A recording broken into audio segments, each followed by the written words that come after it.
Absolutely magnificent. Dhoni finishes off in style. Yeah! The ball turns and he gets a wicket. ভারতের ক্রীড়া জগতের এক উজ্জ্বল নক্ষত্র মহেন্দ্র সিং ধোনি, যিনি শুধু মাঠেই নয় বাইরের জগতেও তার সাফল্যের ছাপ রেখে গেছেন। ক্যাপ্টেন কুল নামে পরিচিত ধোনি ভারতীয় ক্রিকেটের নেতৃত্ব, দক্ষতা ও অনুপ্রেরণার প্রতীক। ধোনির জন্ম 1981 সালের 7 জুলাই ঝাড়খণ্ডের রাঁচিতে এক মধ্যবিত্ত পরিবারে। শৈশব থেকেই তিনি পরিচিত ছিলেন মাহি নামে। 2010 সালে তিনি বিয়ে করেন সাক্ষী সিং রাওয়াতকে। তাদের একমাত্র মেয়ে জিভা সিং ধোনি। অধিনায়ক হিসেবে তার সাফল্য অনেক।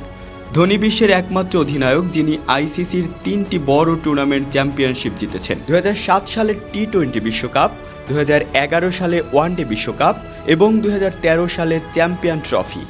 তার নেতৃত্বে ভারতীয় দল 2009 সালে টেস্ট র্যাঙ্কিংয়ে প্রথম স্থানে পৌঁছায়। ধোনির অধিনায়কত্বে চেন্নাই সুপার কিংস 5 বার আইপিএল শিরোপা জিতেছে।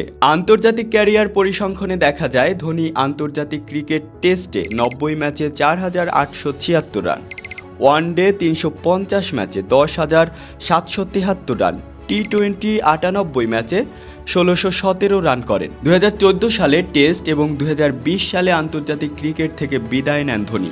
তবে আইপিএলে এখনও সক্রিয় তিনি এবং চেন্নাই সুপার কিংসের হয়ে মাঠ মাতিয়ে চলেছেন।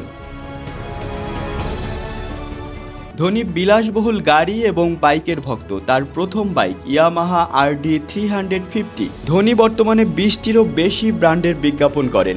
একটি বিজ্ঞাপনের জন্য তিনি 3.5 কোটি টাকা থেকে 6 কোটি টাকা চার্জ করেন। ধোনির মোট সম্পত্তি বর্তমানে প্রায় 1030 কোটি টাকা, মাসিক আয় 50 কোটি টাকার বেশি। আইপিএল থেকে বছরে 12 কোটি টাকা উপার্জন করেন তিনি। মহেন্দ্র সিং ধোনি শুধু একজন ক্রিকেটার নন, তিনি একজন অনুপ্রেরণা, একজন কিংবদন্তি। মাঠের ভেতরে এবং বাইরে তার অবদান চিরকাল স্মরণীয় হয়ে থাকবে।